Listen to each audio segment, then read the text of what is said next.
बड़े बड़े देवता ऋषि मुनि भगवान का दर्शन करने आए, लेकिन दो लोग परेशान हैं, ये लोग दर्शन ही नहीं कर पा रहे हैं। अब भगवान ने याचना की, भगवान से याचना की है कि क्या चाहते हो? तो मनु महाराज ने कहा कि हमको वह रूप मैं देखना चाहता हूं जो भुसुंडी मन मानस हंसा, सुगम अगम ने जेहि निगम प्रशंसा। बड़े बड़े ऋषि मुनि जिनको चाहते हैं, अजो स्वरूप बस शिव मन माही, जेहि कारण मुनि जतन कराही, देखई हम स्वरूप भरी लोचन। तो जो काकभुषुंडी के आराध्य हैं, जो भगवान शंकर के आराध्य हैं, मैं उन परमात्मा को पाना चाहता हूं। और वो आ गए, तब काकभुषुंड जी भी परेशान है, हम तो हृदय में देखते थे। शंकर जी परेशान है कि हम तो राम राम करते थे, लेकिन अब उनका दर्शन प्रत्यक्ष कैसे होगा?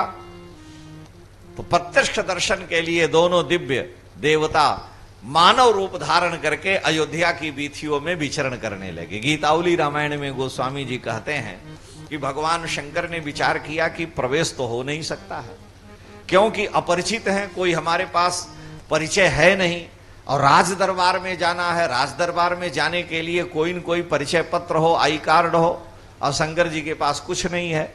तो शंकर जी ने सोचा कि युग के अनुसार सर्वत्र प्रवेश दो ही लोगों का हो सकता है, या तो ज्योतिषी का या वैद्य का। तो ज्योतिषी बन जाए तो बड़ी सहजता से महल के अंदर प्रवेश होगा। अयोध्या में मंगलमय वातावरण है, प्रेम भरा मन निजगत छूछा, को कुछ कही न कोई कुछ पूछा। सब अपना लाइन लगाए हैं दर्शन के लिए, कोई आ रहा है, कोई जा रहा है। भगवान शंकर जो मिलता है उसकी हस्तरेखा देखते हैं, उसका भविष्य वाचन करके बतला देते हैं कि तुम्हारे बाप का नाम ये है, माई का नाम ये है, तुम ये खाए हो, यहाँ घर है, यहाँ मकान है, जैसे आजकल बागेश्वर बाबा बताते हैं। तो सबका जब बताने लगे तो महाराज अब आश्चर्य हुआ। तो महल में जाने वाली दास दासियां जो हैं, जो बाहर से उपहार आदि के लेके जाती हैं, सेवा करने वाली, उनकी भी हस्तरेखा देख के शंकर जी बताने लगे। तो दास दासियों ने देखा कि ये तो बड़ी गजब की हस्तरेखा देखने वाला ज्योतिषी है। अब महल के अंदर गई तो मैया कौशल्या, कैकेयी, सुमित्रा के बीच में चर्चा छिड़ गई कि मैया एक ज्योतिषी आया है जो हस्तरेखा देख के सब बता देता, ऐसा ज्योतिषी आज तक हम देखे ही नहीं। और अयोध्या के महाराज के जितने ज्योतिषी वैद्य हैं सब उनके आगे फेल हैं। तो कौशल्या रानी को भी कुतूहल हुआ कि मेरे लाला हुए हैं और इनका भी भविष्य वाचन हो जाए, इनकी भी हस्तरेखा देखें। तो दासी को आदेश दिया कि महल के अंदर बुलवाया जाए। लेकिन रानी कौशल्या ने पूछा, ये बताओ ज्योतिषी कैसा है, बूढ़ा है कि जवान है? कहा नहीं, बूढ़ा है। जवान ज्योतिषी का अंतःपुर में प्रवेश नहीं होगा। जवान जोगी वैद रोगी और सूर पीछे घाव रे। जवान जोगी वैद रोगी, कहा हम बड़े सूरवीर, यहाँ पीठ में इतना बड़ा घाव है, इसका मतलब भगोड़ा है। तो जवान जोगी वैद रोगी सूर पीछे घाव रे, आकीमिया होए भीख मांगे इन्हें जनपति आओ रे। सोनार होके भीख मांगे तो कभी दरिद्र हो ही नहीं सकता है। संस्कृत में सोनार को पश्यतो हर कहा गया, वहीं बैठे रहोगे पता नहीं कैसे साफ करेगा, सोना निकाल लेगा उसी में से। तो ये दरिद्र नहीं हो सकते। जोगी जवान है, हमारी इंद्रियां वश में है, उस पर विश्वास मत करिए। वैद्य है, रोगी है, स्वयं खा खाए कर रहा, तो क्या रोग का इलाज करेगा? तो बूढ़ा होना चाहिए अंतःपुर में जाने के लिए। दासी ने कहा कि नहीं है, बूढ़ा है। मैया ने कहा तब तो अच्छी बात है, प्रवेश कराया जाए। तुलसीदास जी लिख रहे हैं कि अवध आज आगमी एक आयो। दासी ने कहा कि मैया एक आगमी माने ज्योतिषी अयोध्या में आया है। उसकी विशेषता क्या है कि करतल निरखे कहत सब गुणगन, बहुतन परिचय पायो। हस्तरेखा देख के सब कुछ बतलाता और फ्री में को रुपया ले नहीं रहा है, इसलिए बहुतन परिचय पायो। बहुत से लोगों ने हस्तरेखा दिखाई है। शंकर जी हस्तरेखा देखे तब तक काकभुषुंड जी दी गए, कहा तुम कहां, कहे क्या करें, हमारा भी प्रवेश नहीं हो रहा है। 27 कल्प से राम कथा कहे लेकिन यहां प्रवेश नहीं है। भगवान शंकर ने कहा चलो मेरे साथ हम जुगाड़ लगा रहे हैं, चेला बन जाओगे तो तुम्हारा भी जुगाड़ लग जाएगा, राजमहल में प्रवेश हो जाएगा। दासी ने कहा कि मैया करतल निरख कहत सब गुणगन, बहुतन परिचय पायो। बहुत लोगों को परिचय मिला है, मैया ने पूछा तो दासी ने बतलाया कि बूढ़ो बड़ो प्रमाणिक बाभन, वो बड़ा बूढ़ा है और बड़ा प्रामाणिक ब्राह्मण है। कहा नाम क्या है? तो कहा शंकर नाम सुहायो। ब्राह्मण अपना नाम शंकर पाणे बताता है। मैया ने कहा तब तो चलो, ब्राह्मण है, बूढ़ा है, तो उसकी पूजा करने में भी कोई दोष नहीं है। तो बूढ़ो बड़ो प्रमाणिक बाभन, शंकर नाम सुहायो। मैया ने पूछा कि कोई चेला चाटी भी साथ में है? तो दासी ने कहा हाँ। संग सुशिष्य सुनत कौशल्या, भीतर भवन बुलायो। दासी से जब ये सुनी कि चेला भी साथ में है तो मैया ने आदेश दिया और तुरंत दासी भगवान शंकर का गुशुंड को लेकर के चल दी। 3 ड्योढ़ियों को तो पार कर गए। चौथी ड्योढ़ी अंतःपुर की जो थी, 5वीं 6ठी, तो चौथी ड्योढ़ी पर द्वारपाल ने रोक दिया। कहां जा रहे हैं? दासी ने कहा ज्योतिषी हैं, महारानी ने बुलाया है। तो जाने दिया उनको। चेला से पूछा तुम क्या हो? कहे हम ज्योतिषी नहीं। कहा तब यहीं रुको। अब काकुशुंड जी को रोक दिया गया, वो बेचारे वहीं खड़े रह गए। अब शंकर जी सोचे कि हम ही को प्रवेश मिल जाए, देखा जाएगा आगे। अब भगवान शंकर तो चल दिए अंदर। जब अंदर गए तो संग सुशिष्य सुनत कौशल्या, भीतर भवन बुलायो। माता कौशल्या ने महल के अंदर बुलाया। कहा बाबा आपका चेला कहां गया? और आप ज्योतिषी हैं? कहा हाँ हम ज्योतिषी हैं, हस्तरेखा देखते हैं। भगवान शंकर ने कहा लेकिन हस्तरेखा तब देखेंगे जब पोथी पतरा हो। आपके द्वारपालों ने रोक दिया है, बाहर ही चेला हमारा पोथी लेके खड़ा है। मैया डांट पिलाई और मैया ने आदेश दिया तो काकुशुंड जी का भी प्रवेश हुआ। झूठे पोथी चिरकुट उरकुट लादे होंगे और वहां पहुंच गए। अब जब दरबार में पहुंचे तो मैया ने देखा कि भाई ब्राह्मण आए हैं, तो सबसे पहले ब्राह्मण का पुनंतुमाम ब्राह्मण पाद पांसवः, ब्राह्मण का पहले पाद प्रक्षालन करना चाहिए। तो पाय पखारी, तिलक लगाया, पाय पखारी पूज दियो आसन, असन बसन पहिरायो। मैया ने कहा आप बाबा ज्योतिषी हैं इतने बड़े और इतनी बड़ी बड़ी लोगों की हस्तरेखा देखते हैं, कपड़ा शुद्ध नहीं पहने हो, इतना चिथड़ा लपेटे हो, राज दरबार में आए हो, तो कम से कम इतना तो शिष्टाचार होना चाहिए। शंकर जी ने कहा ये तो हम रास्ते में गिरा था लपेट लिए, नहीं तो हम तो कभी पहनते ही नहीं हैं, यहाँ इज्जत के मारे पहन के आ गए। तो मैया ने तुरंत आदेश दिया, नया वस्त्र महल से आया और भगवान शंकर को दिया गया। बसन पहिरायो और भोजन भी कराया। तो असन बसन पहिरायो, अमेले चरण चारो चारो सुत। चारों पुत्रों को मैया कौशल्या कई सुमित्रा लेकर के आई और प्रणाम कराने लगी। बाबा आसन पर बैठे हैं शंकर पांडे जी, प्रणाम करो ब्राह्मण को। तो मेले चरण चारु चारो सुत, चारु माने सुंदर, चारों पुत्रों को जब प्रणाम कराने लगी तो शंकर जी उठ के खड़े हो गए, 2 कदम पीछे चौकी से सरक गए कि सोचे कि मैं जिनका नाम लेकर के मृत्युंजय हूं और जिनके दर्शन की कामना लेकर के मैं कैलाश से आया, आज मेरा दुर्भाग्य है कि उनको हमें आशीर्वाद देना पड़ रहा है। जा सुनाम बल शंकर काशी, देत सबहि समगति अविनाशी। वो भगवान शंकर आश्चर्य में पड़ गए कि चौबे जी छब्बे होने गए, दुबे होके लौटेंगे कि नहीं, कोई भरोसा नहीं है।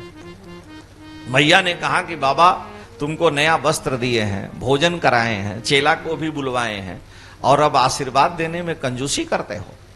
गोस्वामी जी लिख रहे हैं कि मेले चरण चारु चारो सुत। कहा बाबा लालाओं के सिर पर हाथ रख के आशीर्वाद दो। शंकर जी हाथ पीछे कर लिए कि कम से कम इतना तो हो, सिर पर हाथ न रखना पड़े। तो रनिवास है, यहाँ किसी पुरुष की थी चलेगी नहीं। मैया ने झपट के हाथ पकड़ लिया शंकर जी का और कहा सिर पर हाथ रखो। तो माथे हाथ दिवायो, दिए नहीं दिलवाया जबरदस्ती, हाथ रखिए। अब शंकर जी हस्त रेखा तो हाथ तो रख दिए भगवान के सिर के ऊपर, लेकिन बड़े मन में खिन्न है कि आज प्रभु के सिर पर मुझे हाथ रखने का अवसर मिला है। मैया ने सिर पर हाथ रखाया। भगवान शंकर भगवान के रूप माधुर्य का दर्शन करते हुए अपलक नेत्रों से अखंड पान करने लगे, क्योंकि जिनको मैं अपने अंतःकरण में दर्शन करता था, आज वो प्रत्यक्ष परम भाग्यशाली चक्रवर्ती दशरथ जी के राजमहल में माता कौशल्या के आंगन में उनकी गोद में विद्यमान हैं। इससे बड़ा सौभाग्य क्या होगा। तो नख सिख देखी नख सिख बाल बिलो के विप्रतनु पुलक नयन जल छायो। भगवान शंकर के नेत्र से अश्रुपात होने लगा। मैया ने कहा कि बाबा रो क्यों रहे हो। भगवान शंकर ने कहा रो नहीं रहे हैं, आज तक किसी स्त्री ने मेरा हाथ नहीं पकड़ा था, तुमने मेरा हाथ पकड़ लिया इसीलिए मुझे अश्रु आ गए। ये कैसे कहें कि इनको देखने के लिए सब हम नाटक किए हैं। मैया ने कहा ठीक है कोई बात नहीं, मेरे लालाओं की हस्तरेखा देखो। माता बैठ गई नीचे चौकी पर, भगवान शंकर हैं, बगल में चेला काकभूषुंड जी बैठे हैं। मैया ने कहा कि मेरे पुत्रों की हस्तरेखा देखो। भगवान शंकर ने कहा कि हम ऐसे हस्तरेखा नहीं देखते हैं, पहले गोद में लेते हैं उसके बाद हस्तरेखा देखते हैं। तो मैया ने कहा कि ठीक है, ज्योतिषी हैं आशीर्वाद देंगे। गोद में दे दिया भगवान शंकर के लाल जी को, रामलाल जी को। शंकर जी हस्तरेखा देखने लगे तो भगवान का चरण नीचे लटक गया। तो काकभूषुंड जी चरण का दर्शन करके प्रेमास्त्र से निमग्न हो गए। झरझर अश्रुपात होने लगा कि जिन चरणों से निकली भगवती गंगा को शंकर जी इतने आदर से शिर में धारण करते हैं। मेरा कितना सौभाग्य है कि वो चरण हमको पहले मिले, गुरु जी को नहीं मिले। अब शंकर जी को ईर्ष्या होने लगी कि गुरु जी गुड़े रह गए, चेला चीनी हो गया, चरण तो काकभूषुंड को मिल गया। बड़ा धर्म संकट। अब दोनों के नेत्रों से प्रेमाश्रु वर्षण होने लगा। मैया ने कहा बाबा आप भी रो रहे हो, चेला भी रो रहा। शंकर जी ने कहा ये नहीं है, ये मेरा जो है नियम है कि पहले हम हस्तरेखा देखते हैं फिर चरण की रेखा से मिलाते हैं, कि दोनों रेखाएं जब मिलती हैं तब मैं भविष्य वाचन करता हूं। तो होगा ये कैसे। तो एक बार हम हस्तरेखा देख लिया, मेरा चेला लेके गोद में खड़ा होगा तो हम चरण रेखा देखेंगे, और फिर जब ये बैठ जाएगा तो मैं हस्तरेखा देखूंगा। तुलसीदास जी कैसे शब्द के जादूगर हैं। वो लिख रहे हैं कि लई लई गोद। एक बार शंकर जी गोद में लेते हैं तो काकभूषुंड जी नीचे चरण पा जाते हैं, और जब भगवान शंकर को चरण पाना होता है तो काकभूषुंड जी गोद में लेके खड़े हो जाते हैं तो चरण मिल जाता है। तो तुलसी लिख रहे हैं कि लई लई गोद कमल कर निरखत उर अमोदन अमायो, उर प्रमोदन अमायो। इतना आनंद है कि भगवान शंकर अपने को संभाल नहीं पा रहे। मैया ने कहा कि बाबा लालाओं के भविष्य वाचन करिए, इनके बारे में बताइए। भगवान शंकर ने कहा कि हे भगवती, हे देवी, आपके चारों लाला सामान्य नहीं है, ये तो साक्षात प्राजापत्य पुरुष के द्वारा यज्ञ हुआ, और उस यज्ञ में प्राजापत्य पुरुष ने चरु दिया, उस चरु से ये चार लाला आपके यहाँ आए हैं। महाराज दशरथ अपने गुरुदेव से आग्रह करके विशिष्ट यज्ञ कराए, सारा इतिहास बताने लगे और कहा कि इनका जन्म बड़े शुभ काल में हुआ है। जन्म प्रसंग कहो कौशिक मिस सीय स्वयंवर गायो। धनुर्विद्या आदि की शिक्षा प्राप्त करेंगे, गुरुकुल में पढ़ेंगे, और जिस दिन विश्वामित्र अयोध्या आएंगे उस दिन इनका विवाह कन्फर्म हो जाएगा। सीय स्वयंवर गायो। हे देवी, पुत्र तो मिल गए, विवाह तक की बात मैं बता दे रहा हूं कि कौशिक मिस सीय स्वयंवर गायो। विश्वामित्र जी जब आएंगे तो इनका विवाह भी निश्चित हो जाएगा। राम भरत रिपु दवन लखन को जय सुख सुजस सुनायो। चारों लालाओं की जय हो, इनका मंगल हो। मैया ने कहा विवाह के बाद का नहीं कुछ बता रहे हैं। शंकर जी ने कहा अभी छोटे हैं तो रेखा विवाह तक पड़ी है, उसके आगे की रेखा नहीं है। अब बता देंगे तो झोला झक्कड़ भी छीन लिया जाएगा, सोचे भगा न दिया जाए कहीं। तो इतने तक बता करके कि विवाह के प्रसंग तक बताए। तो गोस्वामी जी लिख रहे हैं कि राम भरत रिपु दवन लखन को जय सुख सुजस सुनायो। तुलसीदास निवास रहस बस भयो सबको मन भायो। सबको अच्छा लगा ज्योतिषी का व्यवहार और सब कुछ बताए। तो सनमान्यो महिदेव अशेषत सानंद सदन सिधायो। आशीर्वाद दे करके भगवान शंकर जाने लगे। काकभूषुंड जी से कहे कि चलो, उन्होंने कहा आपके कृपा से दर्शन हो गया, अभी हमको प्रसाद तो मिला ही नहीं। जब जूठन परई अजिरमा सो उठाई करी। अभी तो हमको भगवान का प्रसाद मिला ही नहीं। काकभूषुंड जी भगवान का दर्शन करने के बाद अयोध्या नहीं गए, चक्रवर्ती दशरथ राजमहल में ही महाराज विद्यमान है लाल जी, और काकभूषुंड जी वहीं पर नाना प्रकार की क्रीड़ाएं करते हैं। और भगवान के हाथ में, जो आप रामचरितमानस में सुने हैं कि काग के भाग कहाँ कहियो, हरि हाथ से ले गयो माखन रोटी, तो वो कौआ तो कन्हैया से छीन लिया था, वो दूसरा कौआ था। लेकिन काकभूषुंड जी बड़े मर्यादित हैं, भगवान के हाथ से छीनते नहीं, भगवान जान के गिरा देते हैं तो काकभूषुंड जी ले लेते हैं। लेकिन कन्हैया लीला पुरुषोत्तम है, तो उनके हाथ से छीन के कौआ ले लेता है यही काकभूषुंड जी, लेकिन लीला करते हैं। और जब रामा अवतार में भगवान आते हैं तो भगवान जूठन परई अजीर मह सो उठाई कर खाओ। भगवान आंगन में जो जूठन गिरा देते, काकभूषुंड जी उसी को पा करके तृप्त होते हैं। श्री तुलसीदास जी महाराज ने भगवान की इन लीलाओं का बड़े सुंदर ढंग से निरूपण किया है।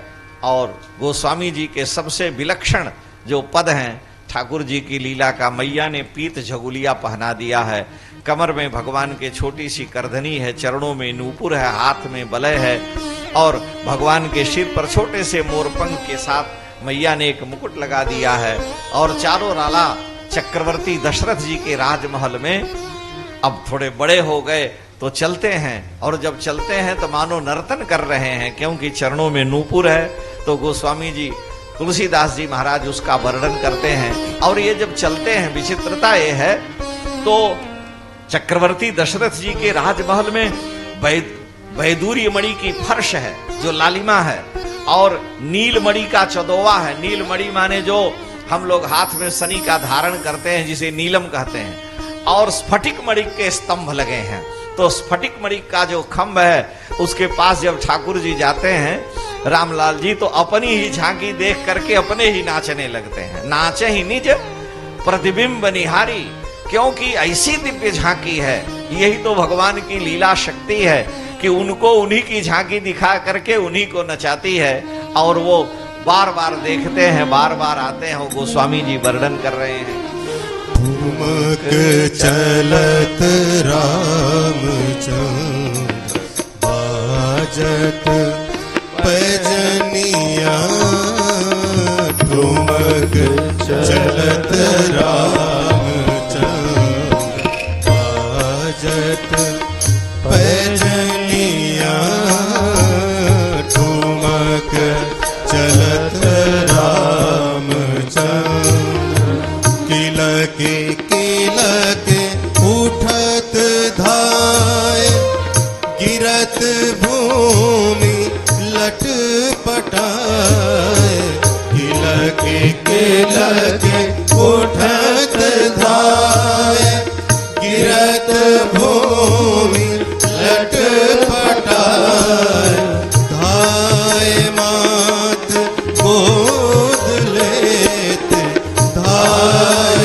मात गोद लेते, दशरथ के रनिया, ठुमक चलत रामचंद्र बाजत पैजनिया, ठुमक चलत रामचंद्र।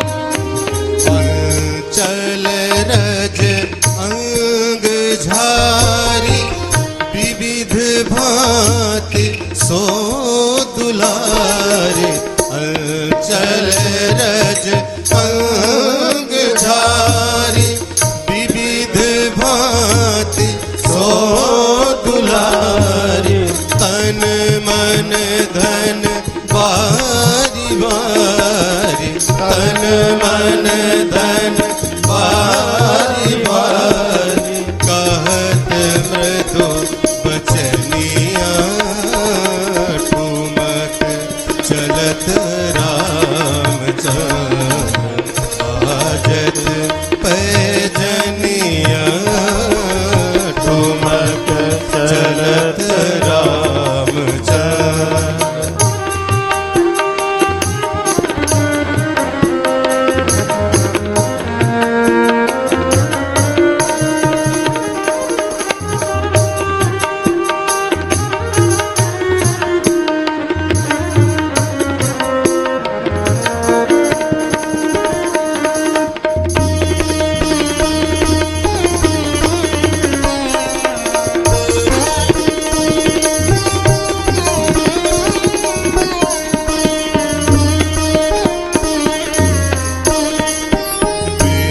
द्रोम से अरुण अधर बोलत मुख मधुर मधुर द्रोम से अरुण अधर बोलत मुख मधुर मधुर सुभग नासी काम चारो सुभग नासी काम चारो लटकत लटकनिया ठुमक चलत रामचंद्र बाजत पैजनिया ठुमक चलत रामचंद्र।